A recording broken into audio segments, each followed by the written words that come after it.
Can you please first tell us your name and when you were born? Oh, my name is Sonya Reese Greenland. I was born February 14, 1942, and I came to my grandparents' house in Venice right out of the hospital. Arthur Lloyd Reese was my grandfather. So he was a porter on the train when he learned about the project in Venice that Abbot Kinney had, and he resigned and came to California, but he could not rent a room here, so he had to travel on the red car to Santa Monica for a job every day. It wasn't, that was 1903. By 1905, he had a job in Venice, and he soon realized that the men coming from Los Angeles all the way down the red car they wouldn't come every day. It was sporadic. So he called on his Tabor cousins. And Irving Tabor came, Charles Tabor came, and other cousins came, and they would stay with him. Then he bought a lot, and they stayed on the lot. They camped on the lot. Then they built the foundation for the house in 1913. And then nights and weekends, the whole family get together. And the men would build the house and the women would make the food. So if you can imagine making food, camped out and running back and forth between a house that maybe a block or two away. But they always did everything together, and there was always, we always had company, you know. I lived with them and with my mom, and we lived with grandparents on and off. Of course, my dad always lived there. He grew up there, so yeah, we were in and out of that house. Till this day, I call January 19 my D-Day. I got my house back, and I think I'll be living in it, if not all the time, part of the time. What do you mean when you say you got your house back? My grandfather gave me his house. It's a California bungalow embellished with the Italian styles and bricks that he designed, and fireplace he designed, and I grew up there. And the laws in Los Angeles have changed, so you can't evict anybody, and people don't know how to live in a wood house. They drill holes in it and what have you. This house was built in 1915, and it's historical, and nobody can respect that, so I'm going to live there. I'm not going to ever rent it again. My first memories of Venice there were two. In the back bedroom, grandfather had his office and a big globe of the world on his desk, and a stack of National Geographic magazines next to it. And he would go through certain places like Italy and Africa and the pictures in the magazine, and I would learn about it. On the other side of that same room, grandmother had a dressing table with a bench, and she would make a half of peanut butter sandwich for me and brush my hair 100 times and braid it. And then we would go to the front bedroom, and that is a really loving memory. We would kneel at the foot of the bed, and she would say prayers with me. I'd go to sleep, and when I wake up in the morning, I would be facing the French doors. The sun would come through the French doors over that Palash's front porch and right into my eyes, and I just loved it. I mean, you didn't need an alarm clock. And the air was so good. I mean, we could have the French doors open, you know, in those days. It's a wonderful memory. And I guess grandfather slept in that bed when I wasn't there, but I slept with grandma And when I woke up, it was just me and that beautiful porch and the sun.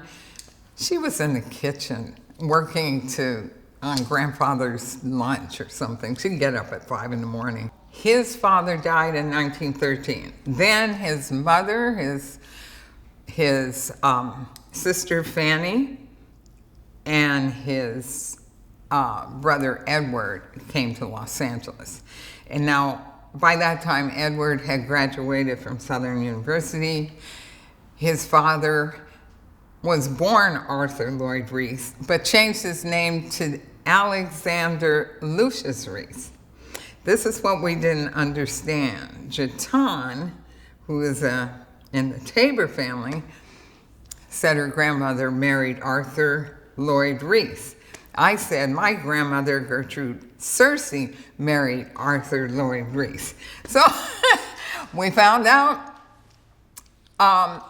they didn't have juniors in those days, so Arthur Lloyd Reese's father changed his name to Alexander Lucius, and that's the way I knew him. And he developed a business school for ex-slaves. In New Orleans, right? In New Orleans. He never came to California, so when he died in 1913, and his son had graduated from Southern University, by then the father's School of Business became part of Southern University.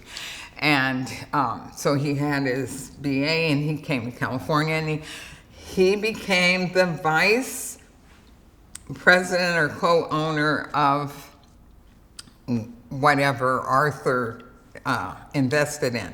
So in 1920, the two of them bought the boat concession on the canal. Well, Arthur had designed the first gondolas, and then they got them from Italy, and non-whites couldn't ride on them. But in 1920, when Arthur bought it, and Edward was the secretary, then non-whites could ride on the gondolas and the other boats. And the two of them worked together again. Like I said, they always work together. Until Edward got a toehold in California and went off to SC, and then his own businesses on Central Avenue. What other kind of work did Arthur do in Venice?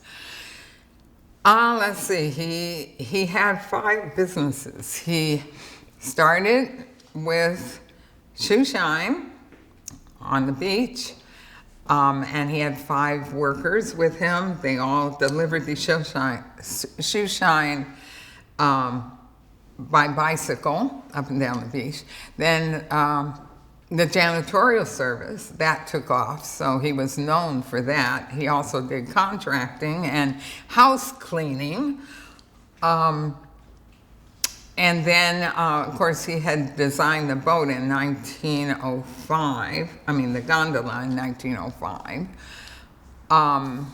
It's hard to remember all the stuff he did. He became famous, I guess, or well known in 1909 for his Grape Festival.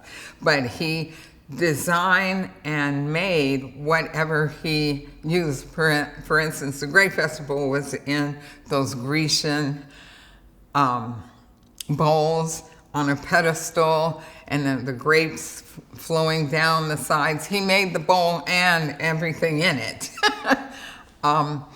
He would decorate the streets, he decorated the animals, he designed floats and built the floats. He made, Abbot Kinney was the second on West Coast to incorporate electricity.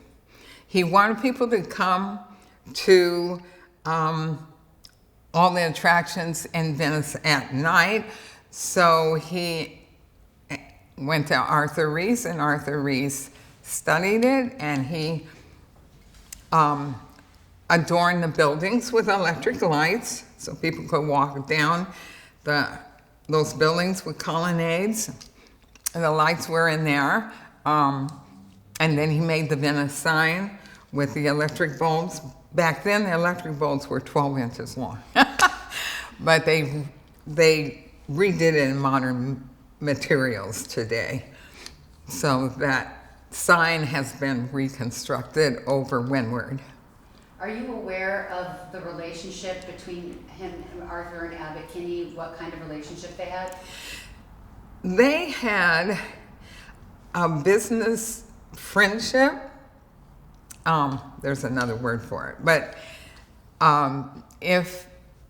like when Abbot Kinney allowed Arthur and Edward to buy the boat concession, it was after a fire. So the family got together again and they rebuilt one of the boathouses. And when it was up and running, they sent Abbot Kinney a letter and invited him for a free, I don't know how long it was, free rides. And Abbot Kinney sent a letter back thanking them.